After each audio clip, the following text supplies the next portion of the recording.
Hello everyone, good morning. তোমরা সবাই কেমন আছো? এই দেখো, আজকে আমি তোমাদের সাথে শেয়ার করছি একটা লাউ পাতার রেসিপি। জানি না কি নাম।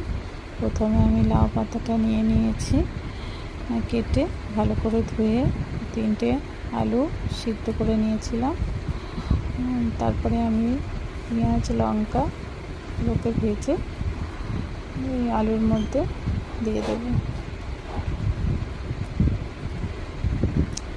এই দেখো, আলুর মধ্যে আমি পেঁয়াজ লঙ্কাগুলোকে ভেজে দিয়ে দিয়েছি। এরপরে আমি পরিমাণ মতন লবণ দিয়ে দেব।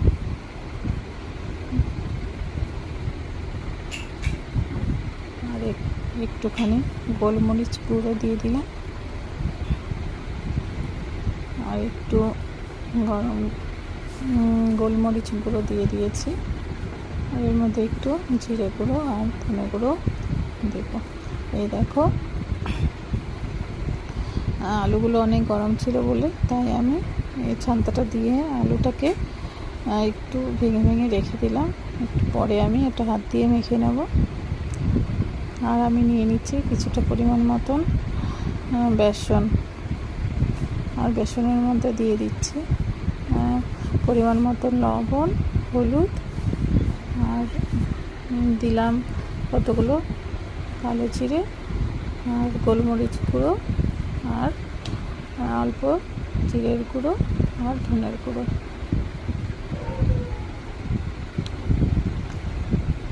এবারে আমি জল দিয়ে ভালো করে বেসনটাকে ফেটিয়ে নেব।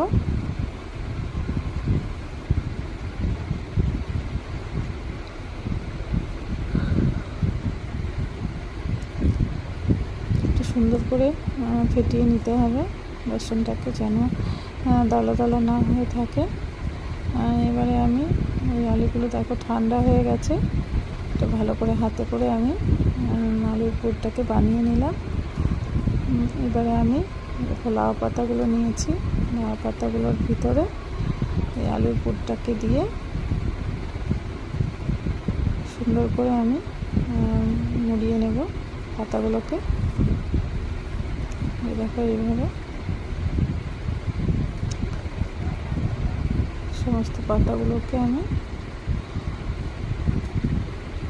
মুড়িয়ে মুড়িয়ে একটা সাইজ দিয়ে দেব।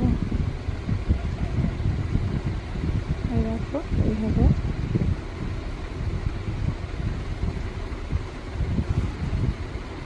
এইভাবে আমি সমস্ত লাউ পাতাগুলোকে একটা একটা করে রেডি করে নেব। প্রথমে আমি রেডি করে নেব একটা একটা করে।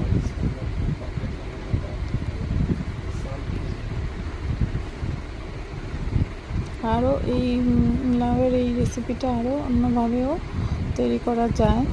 আজকে আমি এটা দেখিয়ে দিলাম, আর অন্যদিন আমি আরেক রকম করে দেখিয়ে দেবো। আরেকটা হচ্ছে, এই আলুর পুরগুলোর ভিতরে তোমরা যদি মনে করো বাদাম ভেজে এর ভিতরে দিয়ে দিলে আরও খুব সুন্দর টেস্ট হবে। আর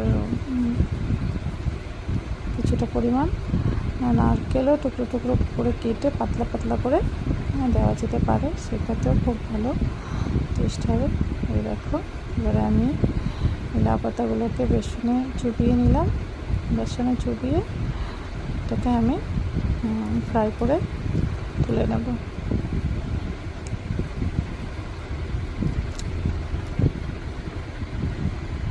এই দেখো, এভাবে আমি অল্প অল্প করে সমস্ত বানিয়ে রাখা, এটাকে তোমরা কি নাম দেবে, লাউ পাতার ফুলুরি না লাউ পাতার আলু টিক্কা, কিছু যাই হোক, কিছু একটা তোমরা দিয়ে দিও নাম। এটা এইভাবে সমস্তটাকে বানিয়ে তৈরি করে নিতে হবে। তারপরে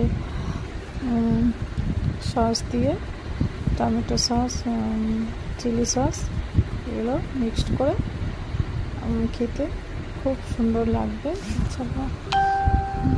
এটা ডাল দিয়ে গরম ভাতের সাথেও ভীষণ ভালো খেতে লাগে। আমি করেছিলাম আজকে ভাত দিয়ে খাওয়ার জন্যই করেছিলাম এটা। সব কিছুর সঙ্গে খাওয়া যেতে পারে। এই দেখো কি সুন্দর করে লাল লাল করে একদম মুচমুচে করে ভেজে নিতে হবে। হয়ে গেছে আমার ভাজাটা। তোমাদের রেসিপিটা কেমন লেগেছে তোমরা আমাকে অবশ্যই কমেন্ট করে জানিও। তোমরাও এরকম করে বানিয়ে খেয়ে একবার দেখো, নিশ্চয়ই তোমাদের ভালো লাগবে রেসিপিটা।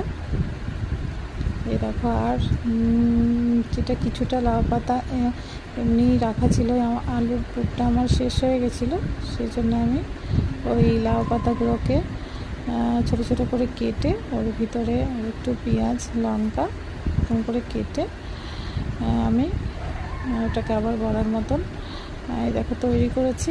এটাও খেতে খুব ভালো হয়। একসঙ্গে আমি তোমাদেরকে 2 রকমের লাউ পাতার রেসিপি দেখিয়ে দিলাম। তোমাদের কেমন লেগেছে আমাকে অবশ্যই কমেন্ট করে জানিও। তোমরাও এভাবে বাড়িতে বানিয়ে খেতে পারো, ভীষণই খেতে সুস্বাদু হয়। এই দেখো বন্ধুরা, টাটা, বাই বাই।